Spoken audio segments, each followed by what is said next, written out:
Welcome. I'm Eric Fleming, host of A Moment with Eric Fleming, the podcast of our time.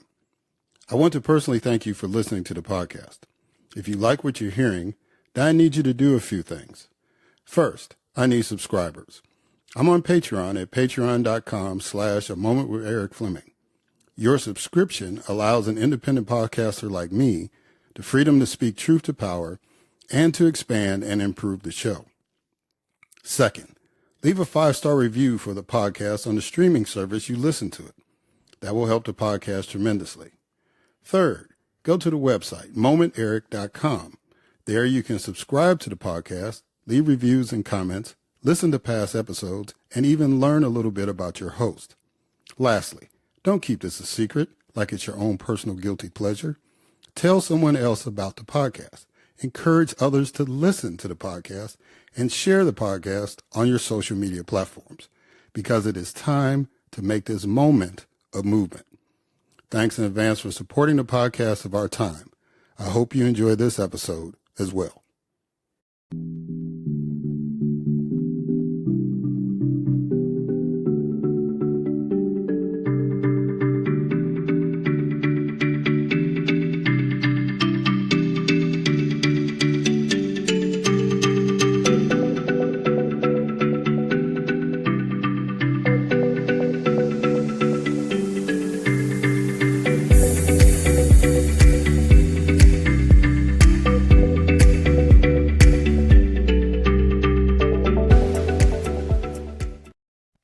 Hello, and welcome to another Moment with Eric Fleming. I am your host, Eric Fleming.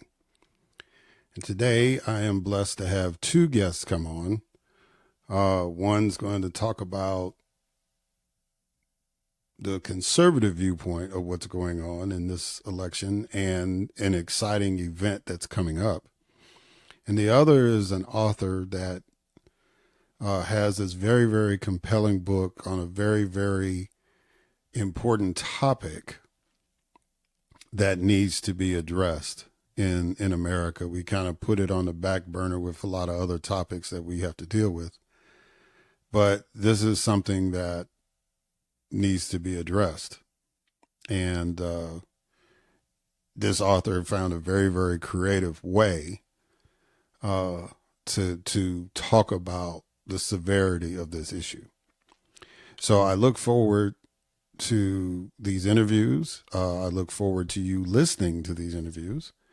But before we do all of that, it is time for a moment of news with Grace G.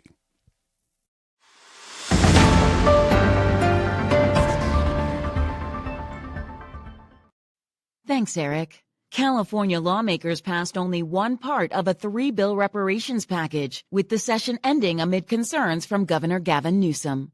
4 people were killed and 9 injured in a shooting at Appalachia High School in Georgia, with a 14-year-old suspect taken into custody. Israel recovered the bodies of 6 hostages killed by Hamas in Gaza, with Prime Minister Netanyahu vowing to pursue those responsible.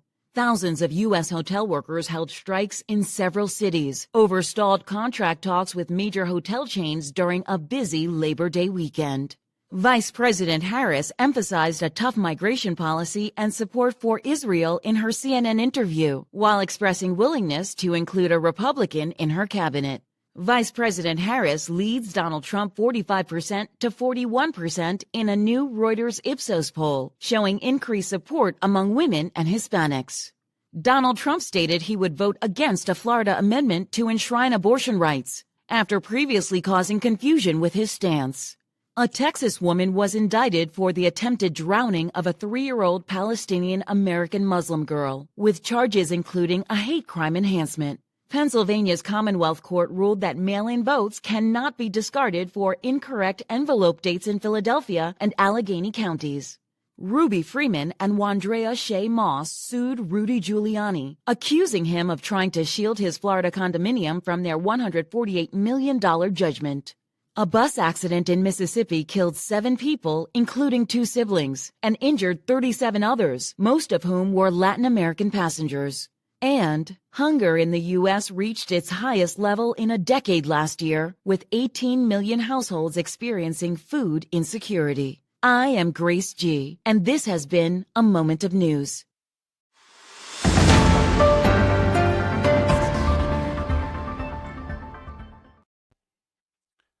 All right. Thank you, Grace, for that moment of news. And now it's time for my first guest, and that is Coach Felecia Killings. Coach Felecia Killings is an award-winning coach, best-selling author, and CEO of the Felecia Killings Foundation. She is also the visionary and CEO of the Conscious Conservative Movement, a national outreach work that helps bridge the gap between Black voters and conservative politics. Finally, Coach Felecia is an ordained minister, philanthropist, educator, and motivational speaker. She is the principal coach of my beloved women's virtual ministry, which teaches women how to rebuild their lives after experiencing trauma. Coach Killings has been a regular on this podcast, and I am so glad and so honored that she has decided to come on again to not only talk a little politics, but also talk about this convention that she's got coming up next month. So, ladies and gentlemen, it is my distinct honor and privilege to have as a guest on this podcast, Coach Felecia Killings.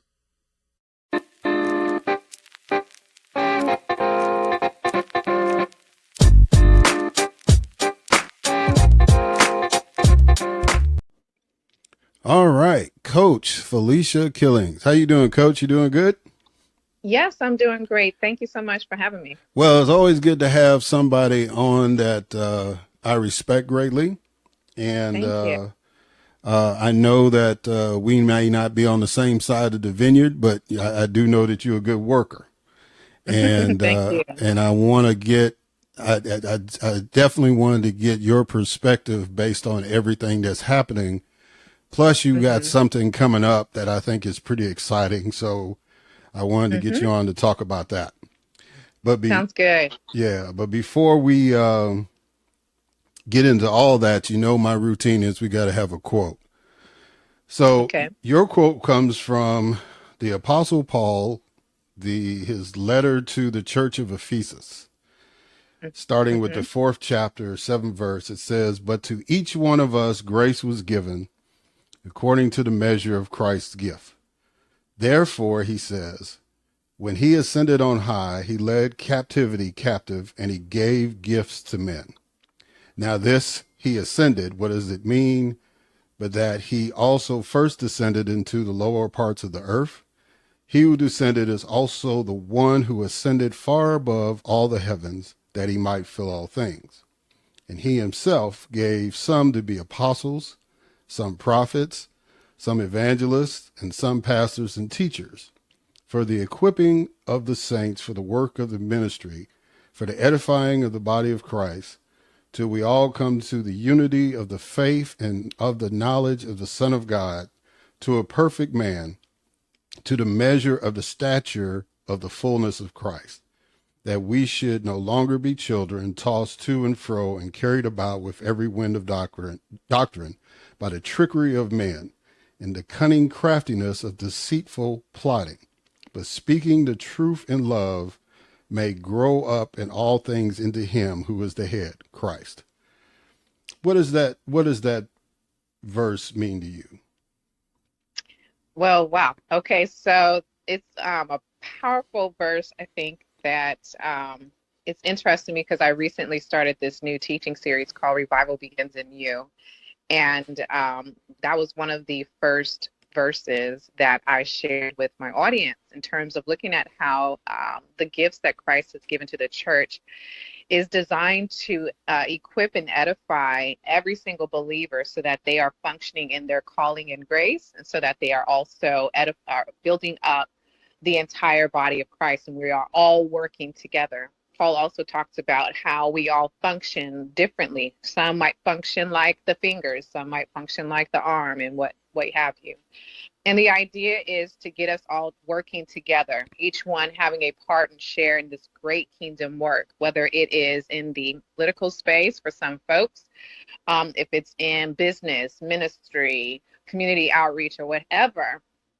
It does not matter. God has given us these various gifts, and our responsibility is to equip other people so that they can function fully in their grace. And so that it's very interesting that you brought up that passage of scripture as I'm beginning this new teaching for my audience.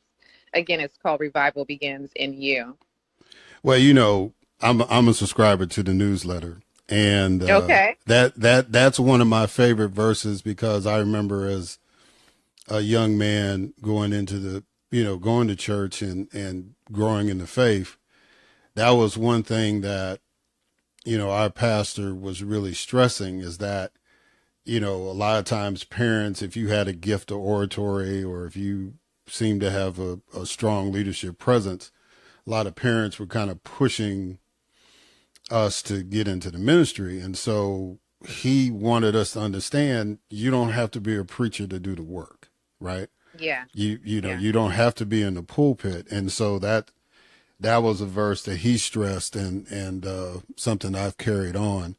And I'm glad you touched on the fact that, with the work that you're doing is about, if you apply that in the political realm, not everybody can be the candidate. Somebody's got to be the campaign manager. Somebody's got to be the treasurer. Somebody's got to be the field coordinator. Somebody's got to, be the advanced person. But everybody has a role. And if you understand what your role is and embrace it, then the campaign and everything is successful. So I know you incorporate a lot of your religious teachings and all that into the political work that you're doing. So let me ask you, what is your impression of Vice President Harris?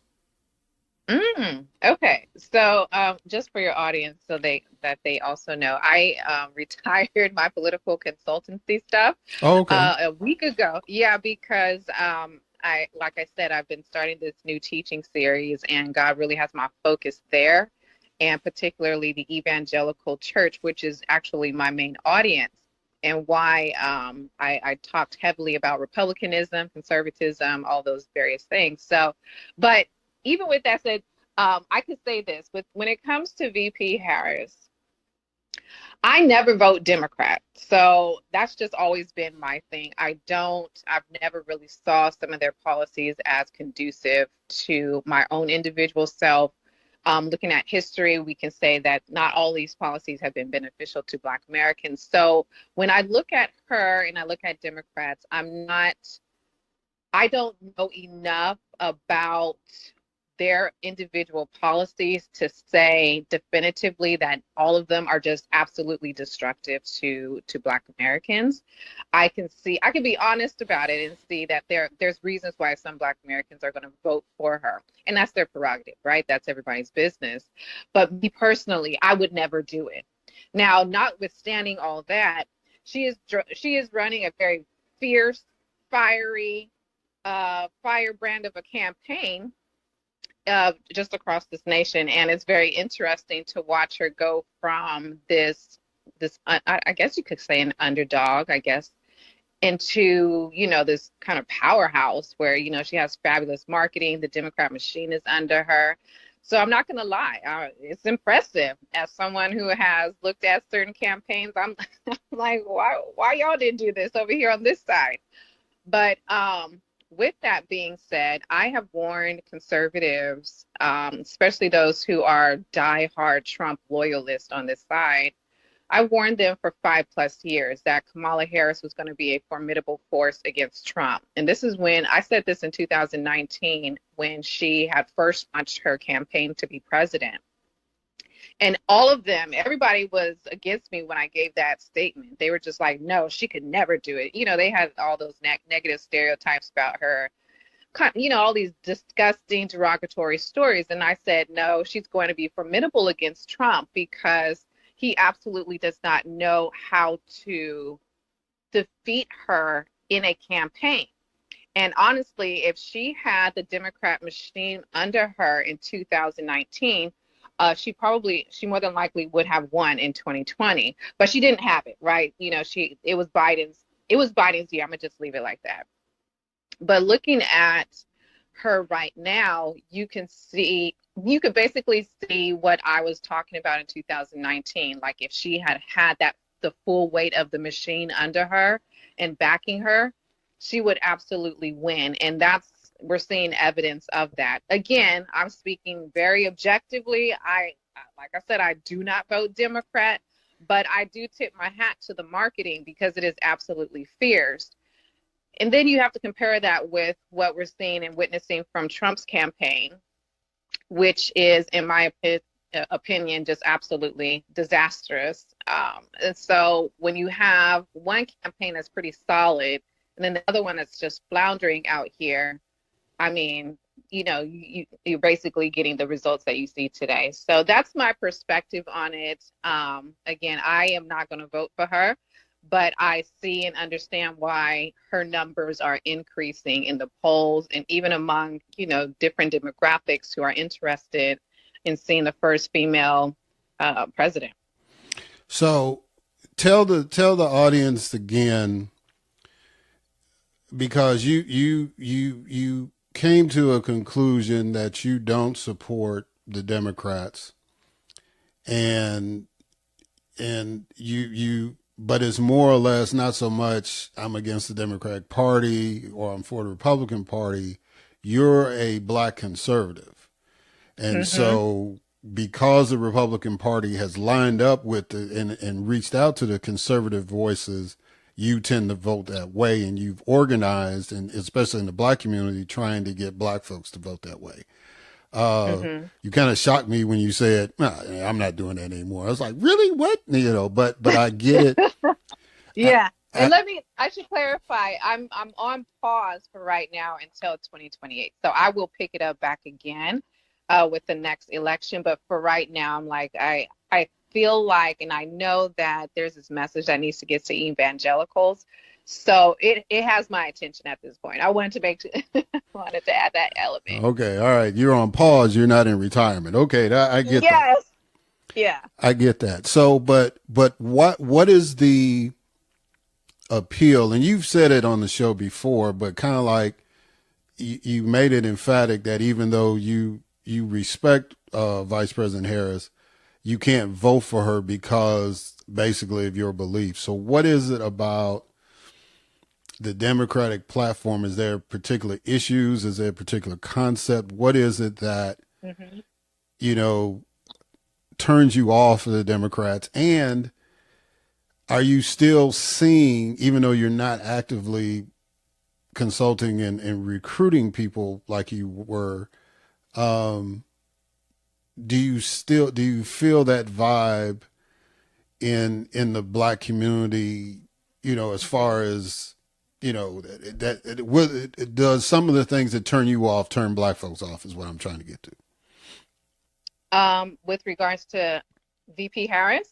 Well, I mean, just as far as the Democrats are concerned, because you said I'll never vote for a Democrat. So yeah, for people that think like you, what is it? What are the issues that turn you off? Oh, okay. So my political background has always been conservatism and republicanism. It's just pretty much all I know. And I really got my grounding from my father, who's also a black conservative and a black Republican. So there was no conversations about Democrat policies being, effective for Black Americans or profitable for Black Americans. Those conversations were never in our household. So all I know is republicanism.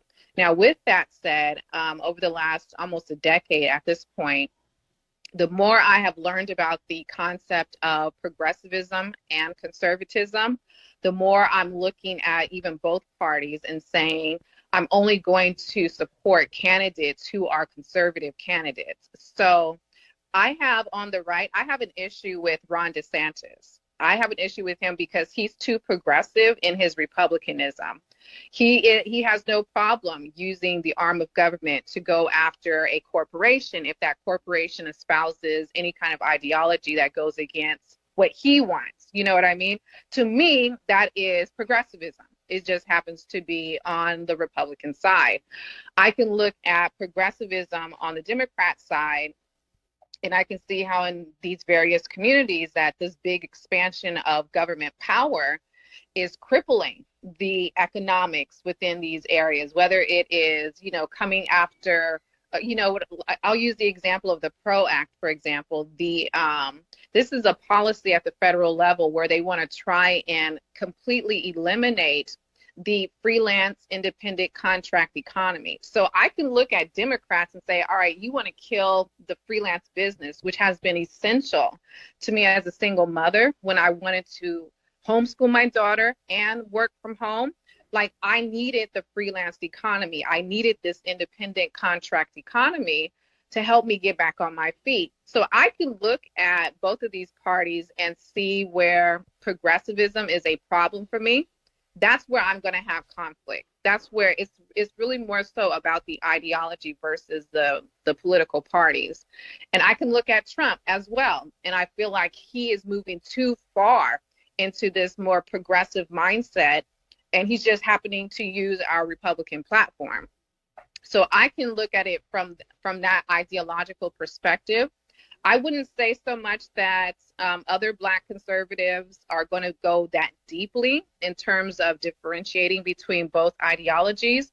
You'll see many more of them aligning with, like, just the parties themselves. Like, oh, I'm a Republican, and so I don't know if they feel like they're better than Democrats, Black Democrats or whatever, but they're going to be more so in allegiance with a political party. Whereas I love conservatism. I just love it so very much. And I want the essence of conservatism to be taught, or at least presented, to Black voters who have never had these options. And then I would say to them, look for that conservatism in a candidate. What is that candidate going to do if you give them your vote? What are they going to do in those particular terms? Are they going to expand government? Are they going to destroy the freelance economy? Like, what is it that they're going to do? And then make your voting decisions based on that. So that's where I come from. When it comes to Democrats, I'm looking at how they're trying to choke my economy. And because I'm in this particular industry, I'm always going to fight Democrats. If they don't want me to fight them, then they need to get rid of the PRO Act. They need to get rid of, this push where they're going to make unions, force us into they need to get rid of that. But until they do it, then it's like, well, I'm going to stay over here on this side. Yeah. And, I definitely understand that argument because one of the beautiful things of having been in the legislative process is that we could push an idea, and then once we start getting some feedback from other sides, like, we never looked at it that way, right? Because one of the concerns, that's one of the concerns that has come up. I know the intention was, it really came from certain rideshare drivers who wanted to make sure that they had health care and wanted to make sure that they, certain things, because they figured with the money they were making, they weren't going to be able to afford even a self-insured plan, right?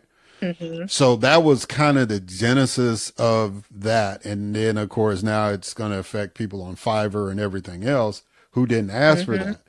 So if the legislation does go through, if it's in the process, then I think it's going to have to be adjusted where it doesn't, because it can't be a one size fits all.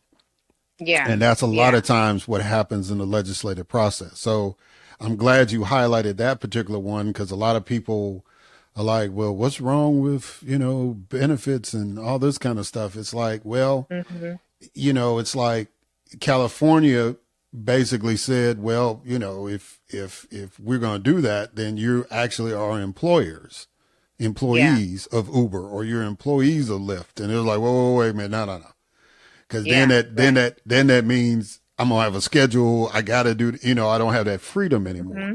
So that's why, when you flesh things out, and sometimes that's why it's important to do things at the state level before you do it, take it at the federal level, because that's where the laboratory is, and see how each state does. That's how we got the Affordable Health Care Plan, because Mitt Romney tested it out in Massachusetts. That's why we changed the welfare to TANF because Tommy Thompson in Wisconsin tested it Yeah. out.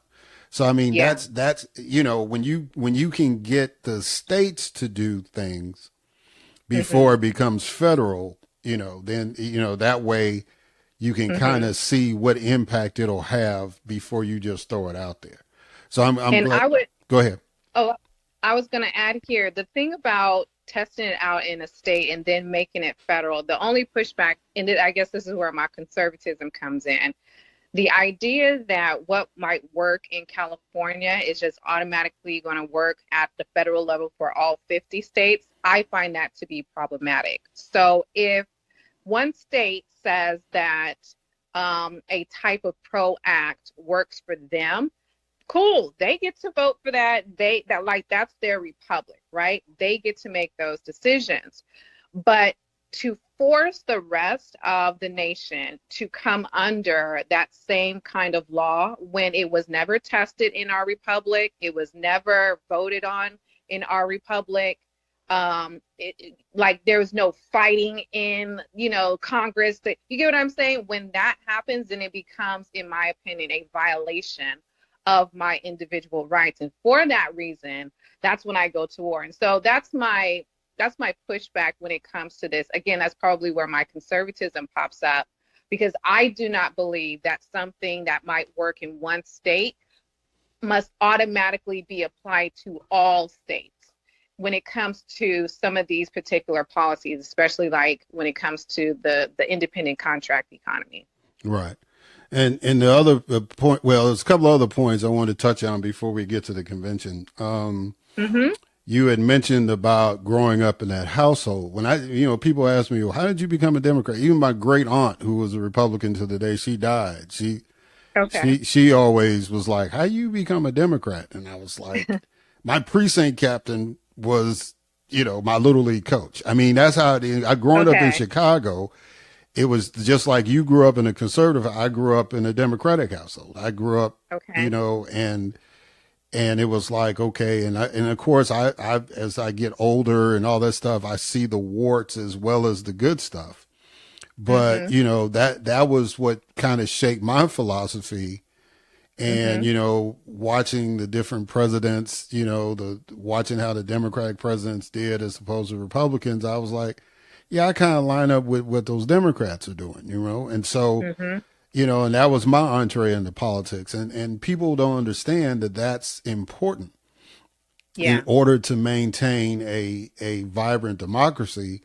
It starts in the home, just like, when you go out and you talk about the ministry, it's in the home. When you talk about education, Mm-hmm. the foundation is home. The basic social structure unit, the foundational unit is the home, the Mm-hmm. family. Mm-hmm. And so if you have people engaged and telling, teaching folks how to do things, and, it's like when it comes to political ideology, there's no right or wrong. This is how, what I believe as opposed to this, what you Mm-hmm. believe. And politics is supposed to be where we meet in the middle and figure out what's the Mm-hmm. best path for everybody. Right. Mm-hmm. But, Mm-hmm. we compete to try to, in the elections to try to sell our idea. And then whatever the people vote on, then that's the direction we go. Right. Mm-hmm. But, Mm-hmm. it's like, but I think it's important and especially in Black households, to get a Mm-hmm. basic understanding to develop a philosophy. And as you get older, you go to Mm-hmm. high school, you go to college, and you run into people and you listen to folks and they kind of get your mind thinking a different way. Yeah. So be it. But Yeah. at least you should have a foundation going in, I think. And Yeah. I think the younger you are, especially in the Black community, the better you are. Yeah. I agree. I agree definitely. Yeah, and then so the last point I wanted to, because you made an interesting equation with Ron DeSantis. It's almost like you're Mm-hmm. saying progressivism equals authoritarianism.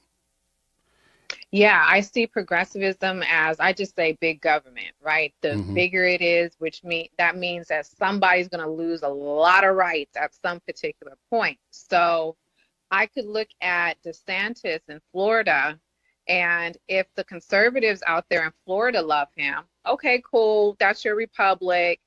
But DeSantis does not get my vote when it comes to the national level because I don't like his brand of republicanism. I prefer Brian Kemp's brand of republicanism.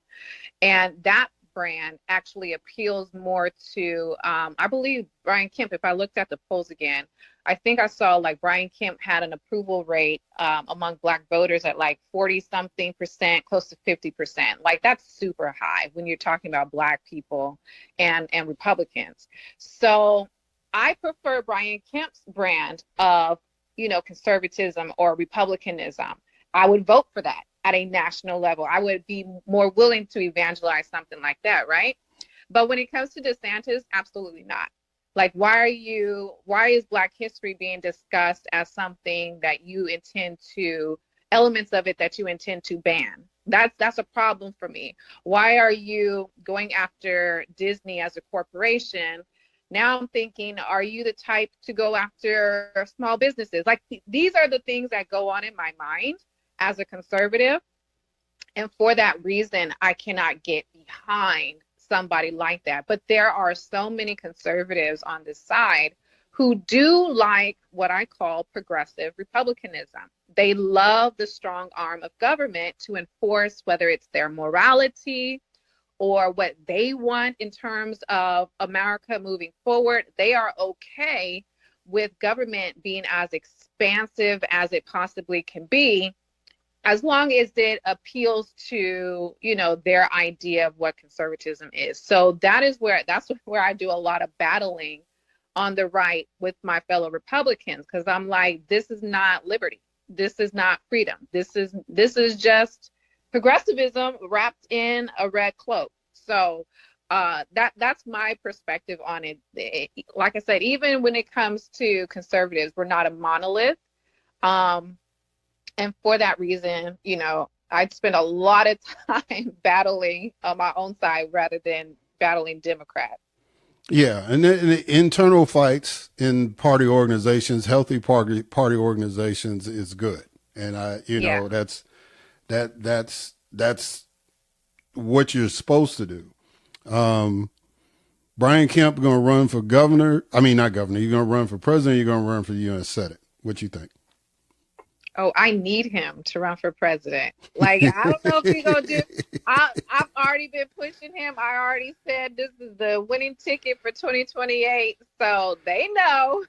They already know where I'm at. All right. Well, I know where to find you when you get back in. You'll be Yes. riding that Kemp train. I sure will. I mean, it's going to be loud and everything. I will be hitting the streets. I will have a Kemp shirt on, all kinds of stuff, because like I said, I really value his brand of conservatism and republicanism.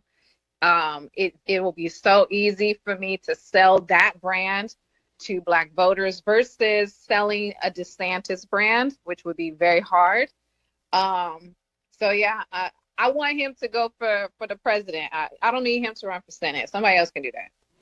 All right. So let's talk about the convention. This is the second annual CCM Leadership Convention. Talk about what the CCM Leadership Convention is. Why did you start it, and why is it important? Perfect. So this is a new project, which is a part of the Felecia Killings Foundation. And our vision is to be this epicenter for rising leaders who have a national vision. And as I shared earlier in the podcast, it does not matter what industry a person wants to go in. He or she can develop their leadership skills by understanding key spiritual laws and practical principles to really help them succeed. And so what we are doing with the foundation is we are empowering this new breed of rising leaders who are just really ready to do things God's way so they can get great results. And so it's actually going to happen every month starting this October, where the first weekend of each month out here in Atlanta, I work with a group of rising leaders who, whether they want to go into politics or they want to, expand career-wise, or they want to start a ministry, I will help them in terms of identifying their key message, their audience, and really packaging their ideas in book format, just really growing into a leading expert within their particular field. So this is what we are doing now. And we had our first one last year, which was really great. I worked with, I want to say 5 or 6 individuals at that time. In October, we'll have another set, about 5 or 6. And so each month, we're looking forward to just bringing more people into the fold who are interested in really growing and developing their leadership potential, and bringing them before our audiences. So my audience on Twitter is like 20-something thousand. I don't even know. I forget sometimes. But just sharing their work with, on a national level, helping them to get media appearances so that they can start, whether it's attracting clients or getting speaking engagements. We will teach them how to really create the infrastructure for their God-given vision. So I'm very excited about it. I love teaching. I love coaching. And any rising leader who is interested, we invite you. So I know you had registration like basically through the summer, like from April to August. Is it too late for people to sign up to get into the convention, or how does that work? Yeah. So the October one is closed, but we have opening for November. So if folks go to FeliciaKillings.org, they will be able to see the next open enrollment. So if they want to join for November sessions, that one is now available. All right. So, and if people want to follow the sessions, because you mentioned on Twitter or X, however you want to call it, how do people do that? So the convention won't be broadcast on Twitter. That's just if they wanted to follow me. I do some sharing of some teachings here and there, but the convention itself will be located in Atlanta. It's in person only, so they would have to register for that. It won't be virtual. Okay. So after everything's said and done, are you going to post it on YouTube or anything, or is like you just got to be there? You got to be in the room to get it. You got to be in the room to get it. That's it. It is a very exclusive training. It is hands-on. It is all day. You're going to get like a cool 25 hours worth of, over the 3-day session, 25 hours worth of training. But you can only receive it if you're in person. Okay. So tell the folks again how to register for November, and if people want to get in touch with you about getting signed up for the newsletter and all that kind of stuff, what they need to do. Yeah.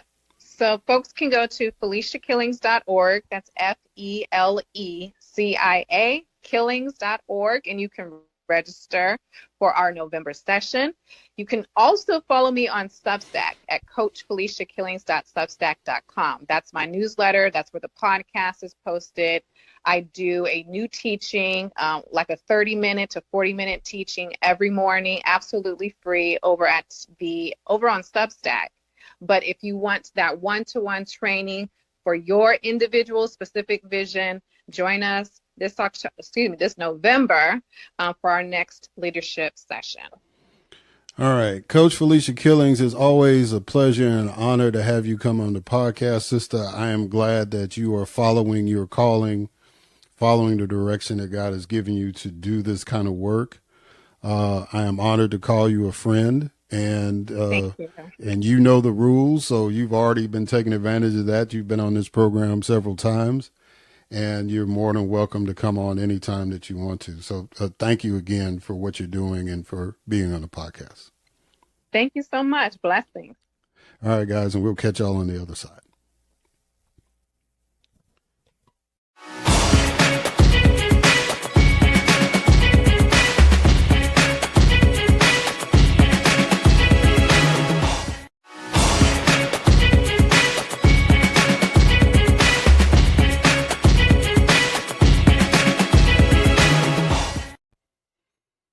All right, and we are back. And so now it is time for my next guest, Dr. Robin Bernstein. Robin Bernstein is a cultural historian who specializes in the history of race and racism over the past 2 centuries. She teaches at Harvard, where she is the Dillon Professor of American History and Professor of African and African American Studies and of Studies of Women, Gender, and Sexuality. She wrote Freeman's Challenge, The Murder That Shook America's Original Prison for Profit, with fellowships from the National Endowment for the Humanities and the Radcliffe Institute for Advanced Study. Bernstein's previous book, Racial Innocence, Performing American Childhood from Slavery to Civil Rights, won 5 awards. She has also written a Jewish feminist children's book, many prize-winning articles, and op-eds and essays in the New York Times, the Chronicle of Higher Education, and other venues. She recently received the Everett Mendelsohn Excellence in Mentoring Award. Ladies and gentlemen, it is my distinct honor and privilege to have as a guest on this podcast, Dr. Robin Bernstein.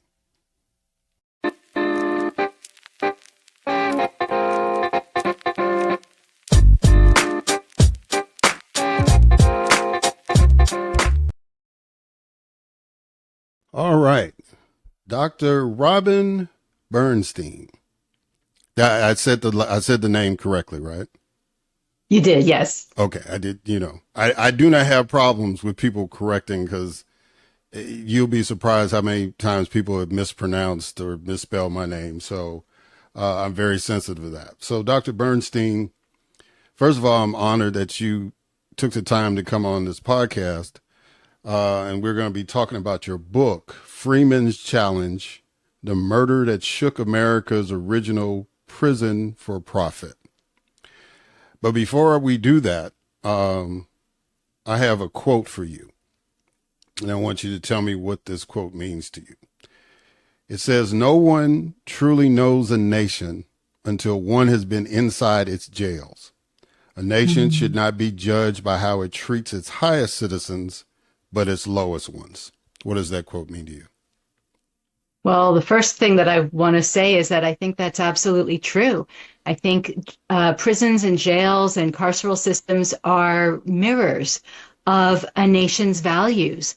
And one of the values that comes out in Freeman's Challenge is the value of capitalism.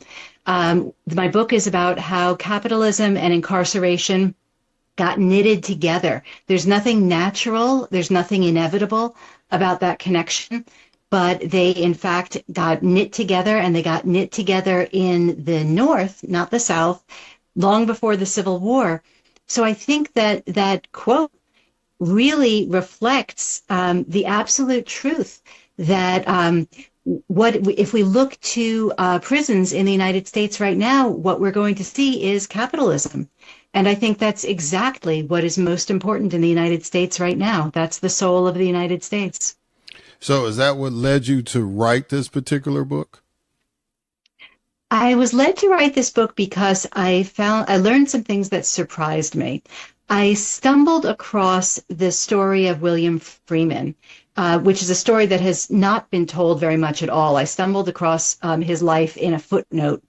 And I stumbled across this youth, this teenager who challenged the original prison for profit, who was incarcerated in the Auburn State Prison at the age of 15. This was the original prison that connected capitalism and incarceration. He was forced to work and he rebelled. And when I read this story, I thought, how could this be? I always was taught that prison for profit, convict leasing, carceral slavery all began in the South long after the Civil War. I thought, how is it that this youth in 1840 was challenging prison for profit in New York State? Who was he? And this changes the story that I've received about the history of prisons and the history of capitalism and also regional difference. So I was so surprised and so interested, and I just had to learn more. So I just kept pulling the thread, and the story just got more and more interesting as I kept learning more. So talk about William Freeman. Go into a little more detail about who this young man was. William Freeman was African American and also Native American, and he grew up in Auburn, New York, which is was at the time a small town in central New York State. It was also the location of the very first profit-driven prison. It was the location of the prison that invented the idea that a prison can exist fundamentally to change the economy of a region. Now, to us, that's really self-evident, but the only reason it's self-evident is because a group of white entrepreneurs, white businessmen in Auburn, New York, invented this diabolical idea. So William Freeman grew up in a close-knit African-American family. He was part of the most prominent Black family in town, and he grew up right next to this prison. And when he was 15 years old, William Freeman was accused of stealing a horse. He insisted he didn't do it. There was no conclusive evidence against him, but it didn't matter. He was tried, he was convicted, and he was sentenced to 5 years hard labor in the Auburn State Prison. And this was a prison that enclosed factories within its walls. There were factories built right into the prison, and this is 1840. So he is set to work in these factories where what he's doing is he's forced for 12 hours a day to manufacture consumer goods for private companies. Private companies are running these factories in New York State in 1840. And William Freeman is forced to work 12 hours a day filing iron for animal harnesses. And he was furious, and he rebelled. Now, talk a little bit more about the Auburn State Prison as far as its significance. One, it's one of the oldest, it's still in existence, the Auburn State Prison. So it's one of the oldest prisons that still operates in the United States.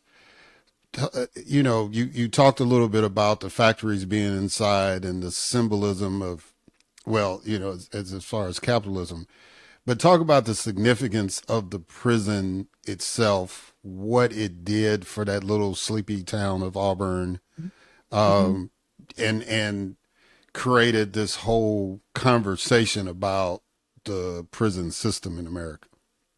Yeah, so I'll start with the present. You're absolutely right. The Auburn State Prison is still functional and operating. It is now called the Auburn Correctional Facility.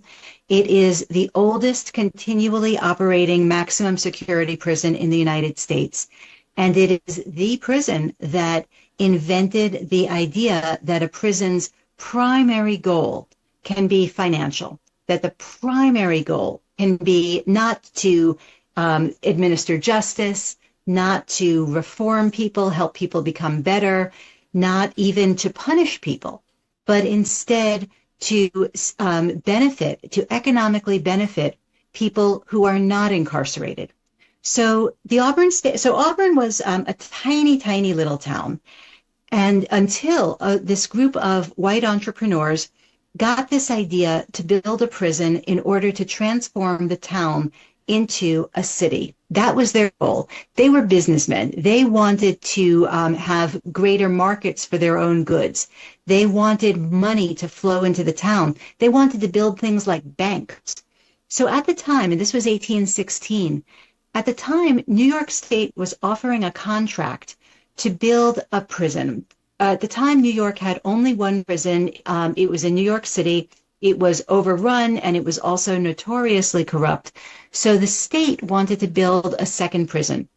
So it offers $20,000 to any group that will build the prison. And the state was really just thinking, we need a new prison. We need to have another space in which to punish people, another space in which to reform people. That was their thinking. But these entrepreneurs, they got this idea. They realized that $20,000 is a huge amount of money. Today, it's a huge amount of money. But at the time, that was about the equivalent of $500,000 today. And Auburn had, at the time, about 2,000 people. So when you think about it, if you take a tiny little village of 2,000 people and you flood it with $500,000 all at once, with more money to come every year in perpetuity, it's going to completely transform the economy. And again, that's obvious to us. But this was at the time a radical idea. So this is what they created. So they created this system where the whole purpose was to suck money out of the state and use it to build up their town. But then they got a second idea. Their second idea, and remember, this is the same group of people, these white businessmen. They got this second idea, which was, while we're sucking money out of the state, let's also suck labor out of the incarcerated people. So they built these factories right into the prison, and they built the prison on the side of a river for the purpose of harnessing water power that could run the factories. So what they did was they build these factories right into the prison. They build the prison right near a source of water power. And then they have these incarcerated people who they then force to work in these factories, manufacturing consumer goods. And then they get another idea, these from private companies, to lease the prisoners' labor. So they're getting money from all these different flows of money. They're getting money from the private companies, which are paying them for the prisoners' labor. Meanwhile, the prisoners are getting not one penny. They're getting the labor out of the prisoners. They're getting state funding. All this money is coming in, and it transforms Auburn from a village into a city. It makes the entrepreneurs wealthy, and that is the origin of prison for profit in the United States. Yeah, and some of the ancillary things was like a medical school developed because of the prison. I think it was a private school. I can't remember if it became a college or not, but I know it was a private school that developed up there too. And the position was, if you lived in the original black community of New Guinea, you were literally directly across the river from where the prison was. That's right. There was an African-American neighborhood in Auburn. It was called New Guinea, as you said, and it was actually established by William Freeman's grandparents, which is part of the reason that he was part of this really prominent black family. His grandparents were revered as founders of the black community. And New Guinea is right across the river from the Auburn State Prison. You can't actually see the prison from New Guinea. It's a little further than that. It's a little bit over a mile, but it's close. It's close by. And the prison was then and is still today, in a lot of ways, the heart of Auburn. Yeah, so that leads into my next question, which was, well, before I ask that question, explain the difference between the Auburn system and the Philadelphia system of incarceration. Yeah. So these were two competing ideas about what a prison should be in the 19th century. So the Pennsylvania system was based on the idea that the main purpose of a prison should be to reform prisoners, to help prisoners become better people, and in particular to Christianize them, to help them find God, and to help them find Christ. And the Pennsylvania system was established by Quakers who were very sincere in their desire to help prisoners become better people. Their concept of how to do that, how to accomplish that very worthwhile goal, was terrible. Their concept was to put every prisoner in solitary confinement permanently. And their idea was that if you took a wrongdoer and put him in a prison cell, all by himself with nothing but a Bible and maybe a little bit of piecework to do, what would happen is he would read the Bible and he would come to repent his wrongdoing. He would do the piecework, that is to say, a little bit of manufacturing piecework, not for the purpose of creating profit, but for the purpose of teaching him good work skills. And then he would leave the prison and he would be a better person. That was the concept. Now, of course, what we know is that solitary confinement is torture, and that solitary confinement causes mental breakdowns. It causes people to go mad. It causes terrible health problems because it is torture. And that is exactly what happened in the Pennsylvania system. Now, the Auburn system had certain things in common with it, but it had a totally different concept. So in Auburn, the founders of the Auburn prison did not give a darn about reform. They did not give a darn about whether prisoners became better in any way during their incarceration. And these are the founders of the prison. I should say that some later administrators of the prison at least did give lip service to reformation, but the early ones didn't even bother to give it lip service. For them, the purpose of a prison was to generate profits and to stimulate an economy. Now, how they did it had certain things in common with the Pennsylvania system, but had certain important differences. So they also used solitary confinement. At the Auburn State Prison, prisoners were put into solitary confinement, individual cells, every night. Now, for 12 hours. Now, what's really important to know is that that was not understood as a form of punishment. That was the purpose of the solitary confinement, was to prevent incarcerated people from rebelling against their forced labor in factories. Because remember, they were not getting any payment whatsoever for their labor. They weren't getting any kind of benefits. They weren't getting special privileges. They weren't getting early release, literally nothing. And it's really hard to force people to work for literally nothing. So there's only really two ways to force people to do that. One is through extreme social control, and the other is through violence. So that's what the Auburn system did. So it put people into solitary confinement every night, not for the purpose of punishing them, but for the purpose of maintaining control. And then every morning, they were marched out of their cells into factories where they worked together to manufacture these consumer goods. But in these factories, and this is so hard to take in these factories, they were not permitted to speak ever. And it is so hard to actually comprehend that. They were not allowed to speak to each other ever, and they weren't even allowed to speak to guards unless they were spoken to first. And the purpose of that, again, was not torture, although it was torture. That was not the purpose. The purpose was social control in order to enable productivity. The purpose was capitalism. And they also were not allowed to look at each other's faces, ever. So when William Freeman entered the Auburn State Prison at the age of 15, he was basically told, you are not going to speak again until you are 20 years old. It is so painful to take that in, but that was the Auburn system.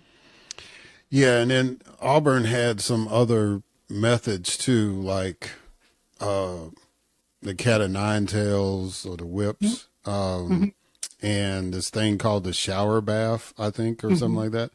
Those were kind of means of control as far as punishment. But so I want to get back to the question about African Americans, because the location of Auburn was very important as far as African Americans were concerned, because it was close to Canada.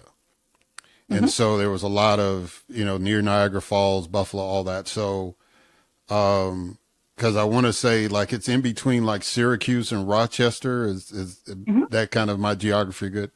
All right. Yes. So all that was kind of a hotbed as far as the Underground Railroad. I think in the book, as a matter of fact, one of William's relatives, Luke, was a major conductor, I guess, for lack of a better term, of the Underground Railroad. So it leads me to this question. What was the paradox between the avocation of full citizenship for blacks, African Americans, and the disproportionate imprisonment of blacks at Auburn State Prison? Right. Yeah, that's a wonderful question. So Auburn was really important in terms of abolition, because exactly as you say, it was an important site on the Underground Railroad. Harriet Tubman settled in Auburn in the 1850s, and she lived there until her passing in 1913. And the reason that Harriet Tubman came to Auburn in the first place was because it was part of the Underground Railroad. So Auburn had this really strong abolitionist history, and a lot of self-emancipated people lived there. And actually, during William Freeman's incarceration, which was from 1840 to 1845, those were particular years when a lot of self-freed people came to Auburn and settled in Auburn and really transformed Black Auburn, because there were so many of them coming. They were really creating a very different community. And by the time William Freeman left the prison, Black Auburn had become very different, and White Auburn had also become very different during that time. So you had this place that was in some ways so freedom loving.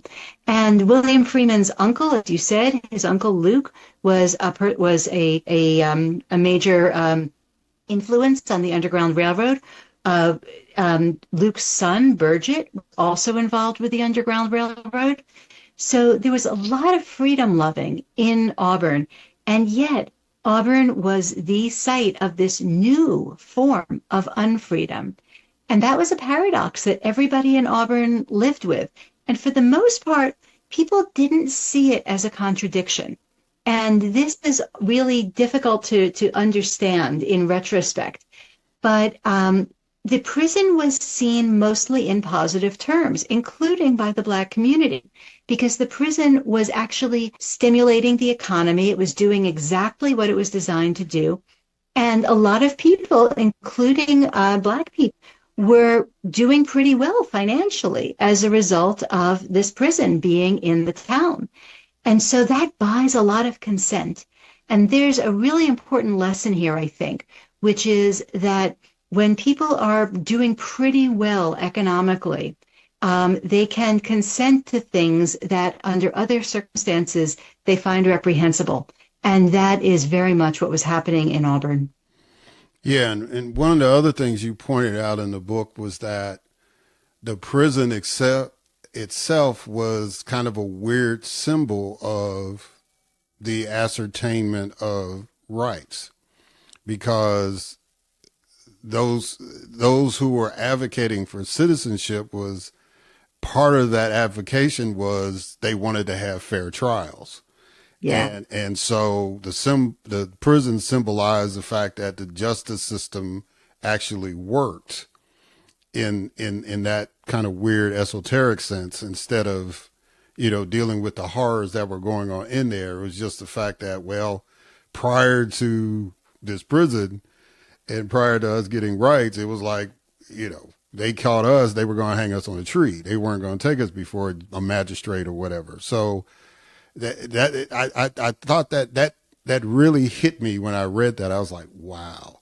The other piece that you talked about the money part, I've dealt with that firsthand, being a state legislator in Mississippi with the private prisons, and literally Black members couldn't vote against these private prisons because their family members were working there. So the capitalism piece was one, but the thought that prison symbolized freedom in a sense of a fair judicial system, I was like, I guess in 1840 you would think like that, but that's a whole nother, we could probably do a whole nother show about that.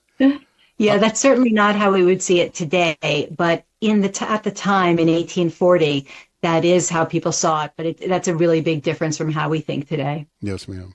Talk about William Henry Seward, and how did the Auburn State Prison impact him? And you're really like the second author that I've interviewed that had him as somewhat of a background character. He has more of a role in this book than the previous one, but since it was that part of New York State, upstate New York, and he was such a prominent figure, just kind of talk about who he was and how he plays in this story. Sure.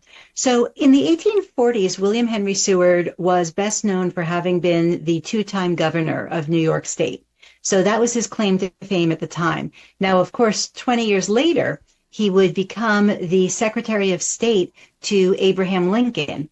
And he would also, 20 years after my book ends, he would broker the purchase of Alaska. So if you've ever heard of Seward's Folly, that's him. This is William Henry Seward. So at the time, he was one of the architects of the Auburn State Prison. He was not one of the founders of it, but he was one of its supporters. And one thing to know about the Auburn State Prison is that it was very important to New York State party politics. Basically, the parties, the Whigs and the Democrats, fought their battles in part through the prison. So William Henry Seward was a Whig, and he was a progressive, and he supported the prison very strongly, and he supported it in a lot of different ways. And he was doing this in part because this is how he was brokering power in New York State. His with the prison were partially responsible for him getting elected to governor of New York State. And so he was deeply involved in the prison.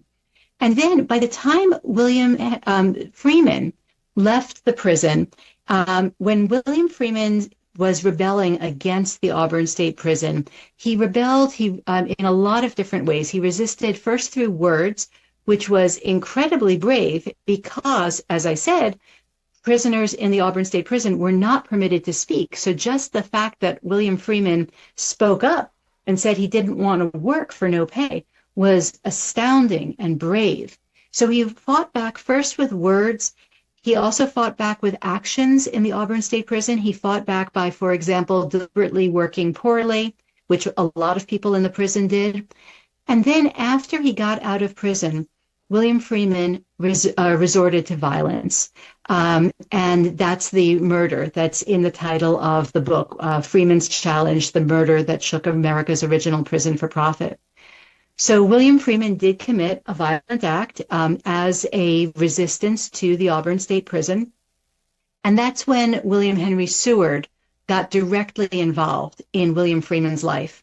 By this point, Seward was the ex-governor. He was a lawyer living in Auburn, and he decided to take William Freeman's case pro bono.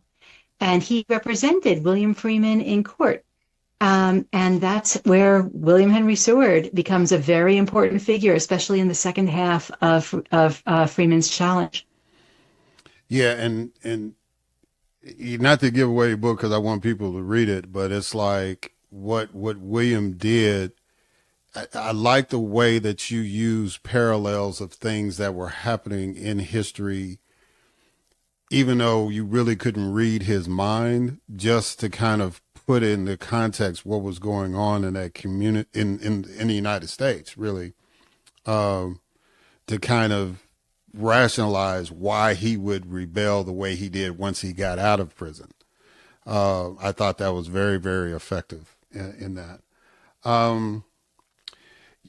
Real quick, you talked about the conflict between the tradesmen and the prison. Do you draw a parallel with those protests and the current complaints to the 21st century prison industrial complex? Oh, that's interesting. So there was a group of white artisans, that is to say, white people outside of the prison who manufactured some of the same goods that were being manufactured inside the prison. And they also resisted the Auburn State Prison. They resisted prison for profit, but for very different reasons.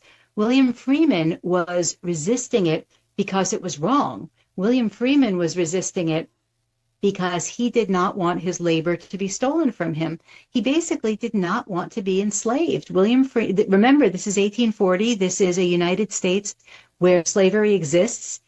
Slavery still exists in the North in 1840, in Connecticut, for example. So, but his grandparents had been enslaved. His father had been enslaved. And here he is put into the Auburn State Prison for a crime he said he didn't commit. And he's forced to work.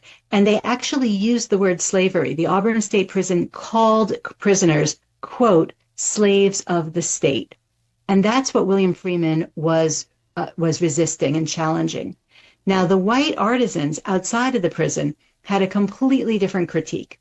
The white artisans outside of the prison were basically angry that prisoners were making prison-made goods for less money, or I mean, the prisoners were getting no money at all.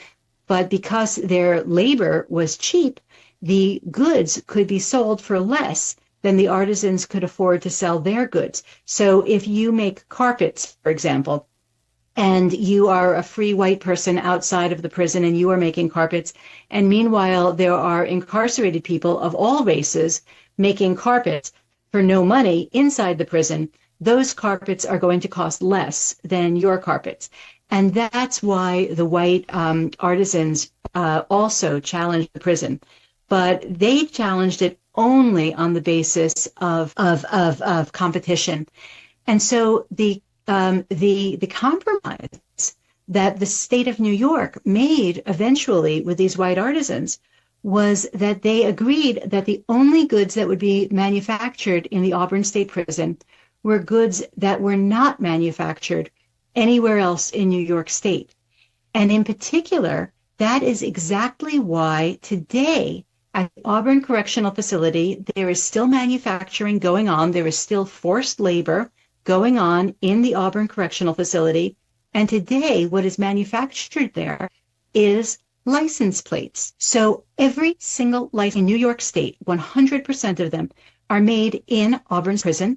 They are made by men, and they are all men. They are made by men who are literally walking in William Freeman's footsteps. So that is the legacy of the white artisans' rebellion against the prison. That's why today you don't have things like carpets being or carpets manufactured in the Auburn State Prison for general sale on the open market. Instead, what you have are things like license plates where there is no private industry. So this is the direct result of some of the fights that I am describing in Freeman's Challenge. Yeah, and so, excuse me, that reminds me, I remember there was a story when they were talking about the prison industrial complex, how this company that had been making blankets for the United States Army ever since the Revolutionary War finally lost its business because the Army contracted with this prison to make the blankets.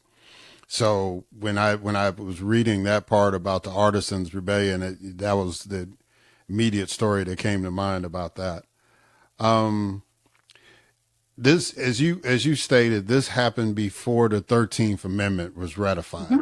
Do you think, based on your research into the book and writing the book, that the Auburn system played a major role in influencing that language that said slavery was abolished except during incarceration? Oh, there's no question that the Auburn State Prison was a direct cause of that language. So this is something that a lot of people think that the 13th Amendment, which outlawed forced labor, quote, except as a punishment for crime, unquote. A lot of people think that the 13th Amendment created a new form of slavery after slavery was abolished in the South. So, you've got the 13th Amendment, it outlaws slavery, but then it has what a lot of people call this loophole clause, which in a lot of people's view created this new form of slavery. But that's actually not true.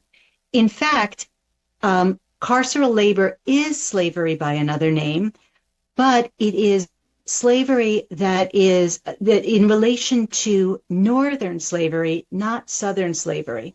So it was the North, not the South, that invented carceral slavery. And then it was invented in Auburn, and then it spread everywhere. It spread across the North, it spread across the East Coast, it spread to the South, it spread to the West. A lot of the prisons that we know that are most notorious were absolutely deliberately built on the Auburn system. And this was completely explicit, completely straightforward.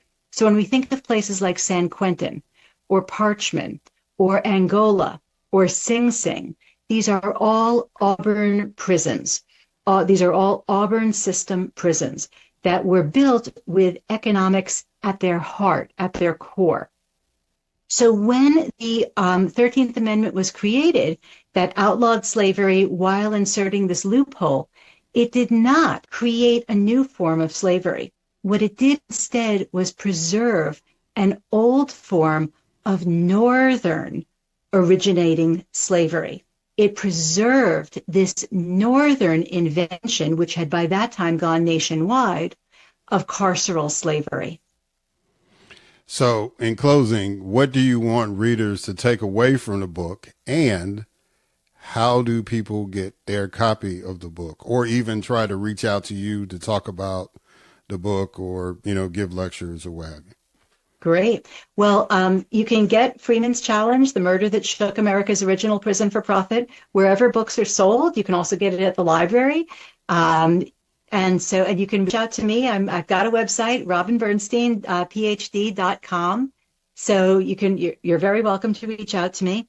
In terms of what should be done now, what should be done is we should end carceral slavery.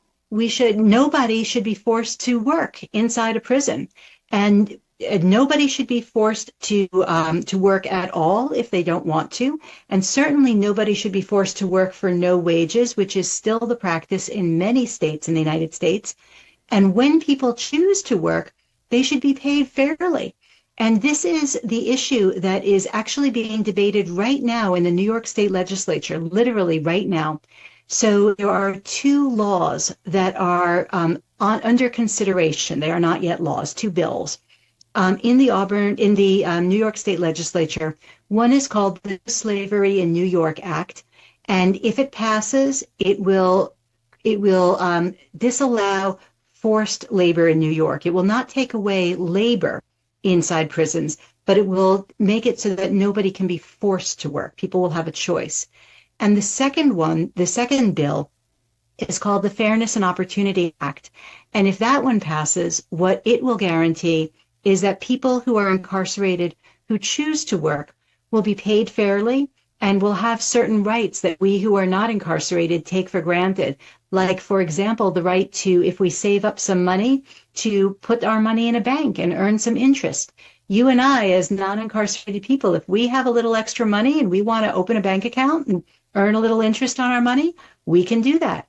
Why shouldn't incarcerated people have the same right? That's what's addressed by the Fairness and Opportunity Act.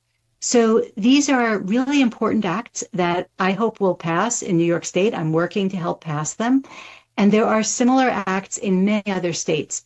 So this is what we can do. What I hope people will do when they read Freeman's Challenge is get energized to fight carceral slavery in the present day.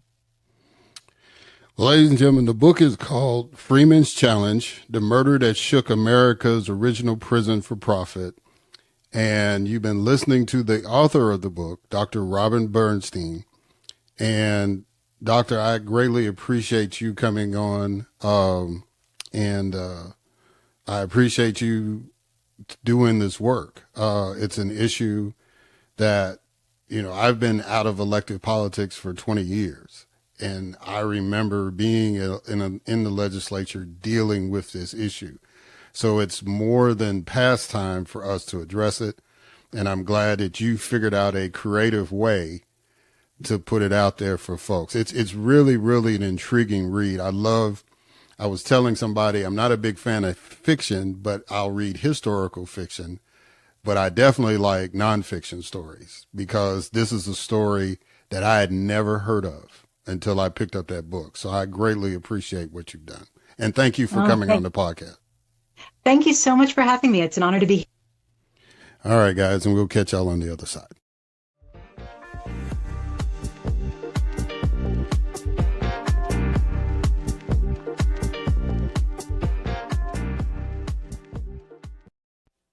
All right, and we are back. So I want to thank my good friend, my good Republican friend, Coach Felecia Killings, for coming on and giving that enlightening perspective about her views on this election, and to get to brag about this convention, this leadership convention that she's hosting. And I hope that if people are interested, that you would sign up for that. And then Dr. Robin Bernstein for her book, Freeman's Challenge, which, as I stated in the intro, a very creative way of how to address the prison industrial complex and getting to the very root of it. And I think it's very important to understand that this was all before the 13th Amendment. And so really the loophole, as she puts it, was maintaining a system rather than creating one, right? Because if you watch 13th on Netflix,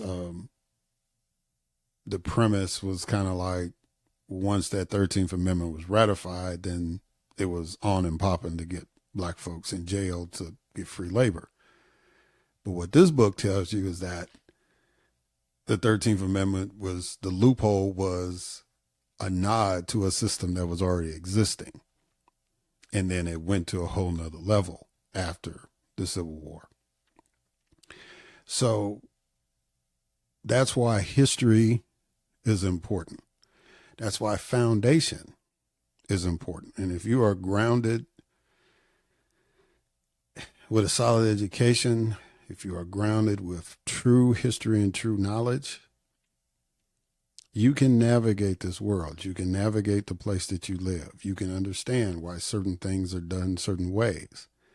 And if you feel that you need to change them, then you are educated enough to make those changes with the sensitivity as to why these things exist in the first place, right? So I've always been a big advocate of history, and if you listen to those two ladies, you understand that they have a great respect for history too. Now, we've still got an election coming up, and I really need people to be engaged. It is now after Labor Day, so it's officially campaign season. I know with these presidential elections that these folks be campaigning a year, 2 years, 4 years out. Crunch time is always from Labor Day to the first Tuesday in November. So I need people to focus. I know who I'm voting for. I am encouraging people not to vote for the guy that is trying to get back into the White House. I do not want this guy back in. And based on what I'm sensing and what I'm picking up, the majority of Americans don't want him either. And, we're just going to have to brace ourselves for, the results. Once they come in and Americans reject him again, we'll have to brace ourselves for his tantrums and what kind of impact it's going to have. I don't think it's going to be anything more serious than what we saw, because really we got lucky, because he was in office last time he lost. And you saw what he did with just, lame duck power, right? So now that he's not in power, but he has this influence, is he more dangerous as a loose cannon? Don't know. All I know is that we got to stop giving him a break. And just like I said when O.J. Simpson was acquitted of criminal charges, but he was found civilly liable for wrongful death. I remember one lawyer saying, well, if this guy, who was a waiter, was worth $20 million, then every black person that he is going to advocate for in a wrongful death case is going to start off with $20 million, right? And this was in the 90s. My thing is, if that this guy can get all this favoritism where we can delay sentencings and, allow these appeal processes to allow this person to influence judges. It's like, it'd really be nice if there were some black folks that could catch a break like that, right? Because, I'm sure Young Thug would want Fonnie Willis removed from the case, right? Just like Donald Trump wants Fonnie Willis removed, right? But Young Thug wasn't going to get that latitude. So I'm just saying, if we're going to have a justice system that is equitable, not equal, equitable, right? Then folks ought to play by the same rules. And it doesn't matter whether that person was a president or not. If that person's been found guilty and they're supposed to be sentenced, sentence them. Don't just keep kicking the can down the curb. It's like, well, we don't want to influence the election. The jury found him guilty before the election. Jury found him guilty. So now what if he wins? So now you're going to put him in jail if he wins the election? No. You're going to put him in jail after he loses the election? Maybe. Well, see, then he's going to say, oh, well, see, they're just trying to put... I hope we never run into the situation again. I hope we never have an individual like that ever again to even sniff the White House, let alone get in there. But if we do, and that person does something wrong, deal with them. Deal with them. Now, it's not going to be me, but even if it is me, deal with them. Because if they're guilty, they deserve that. Right? I just know if it was Barack Obama, brother would have been in jail already. It would have been all sorts of mess. There wouldn't have been nothing delayed, nothing pushed back. I mean, the attorneys could have tried. They could have pushed it back as much as they legally could, but not to the extent that this guy's getting. I just already know that. And that may seem cynical coming from a black man, but I haven't seen anything to prove otherwise. The only thing that makes me hopeful is that in my lifetime that I have seen a black man become president and now a black woman is going to be president. Now, once we get past the euphoric stuff, then we have to start dealing with policy and the actual part of governing, which is really the hard part. But, the historical significance, to see the chance even, is amazing. Just think about Malcolm X being told as a young man, when he was Malcolm Little in Omaha, Nebraska, or Lincoln, one of them Nebraska towns. I want to say Omaha. Being told that when he wanted to be president of the United States, he said, that's not a job for black folk. That's not what you're going to do. You need you to be more realistic. And now his children are witnessing a black man, and since he had all girls, a black woman with the opportunity to be president of the United States. That's awesome, right? But at the same time as this awesomeness is happening, there's still undercurrents of inequity and unfairness and miscarriages of justice. And while we have moments to celebrate, there's still work to do. Even if people achieve what they want to achieve and get this sister in office, there's still going to be work to do. You just heard the news story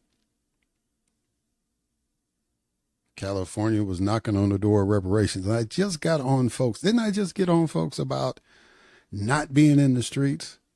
The lady who led the commission in California and said, hey, we need reparations. She led the task force. They made the recommendations to the legislature. She said she was shocked that the legislature, the California Assembly, did not pass the full reparations package. She said that. She was told it was going to pass. Bruh, as somebody that's been in the process and been on the outside agitating the process, you cannot take folks for their word. You've got to hold their feet to the fire until the very end. You've got to continue to march. You've got to continue to organize. But instead of trying to play Real Housewives on social media and all that kind of stuff, that's why you should have been organizing.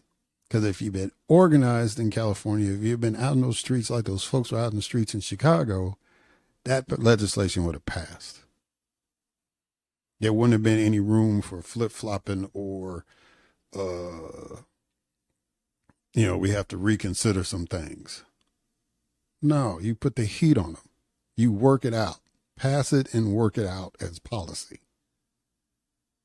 If you made a commitment to pass it, pass it.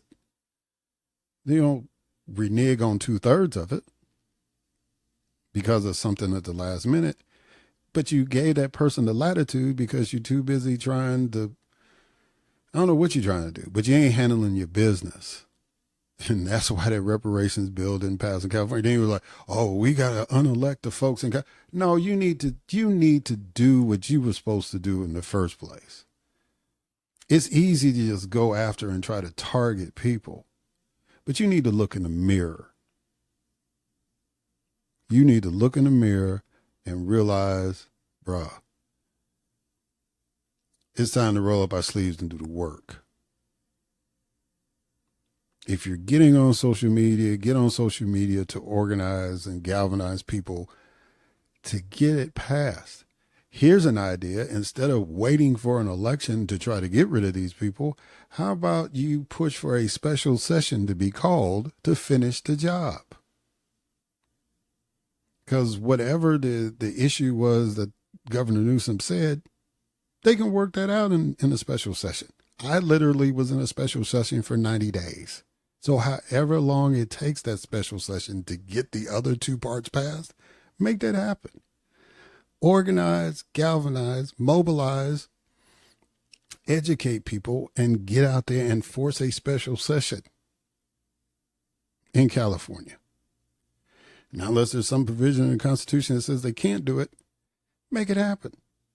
That's what you need to be focused on. Even if you say, well, I ain't worried about the presidential election. Okay. I get that because you're that close. Focus your energy on that. Get that done. Because if you wait till another election, if you wait till another legislative session, good luck. Good luck. That pipe was about to bust and you relieved the pressure. Gotta keep focused. You gotta keep pushing for whatever. Because if you had done that, and we're only talking about at the maximum 1,500 people, the descendants of 1,500 people. Now, how many people came out of those 1,500, I don't know. But basically, the descendants of those 1,500 people that worked in slave labor in California were going to get that check. Make it happen. You're so close. Make it happen. Leave the pettiness alone. Leave the social cliques alone. Educate, organize, mobilize. Make it happen. Until next time.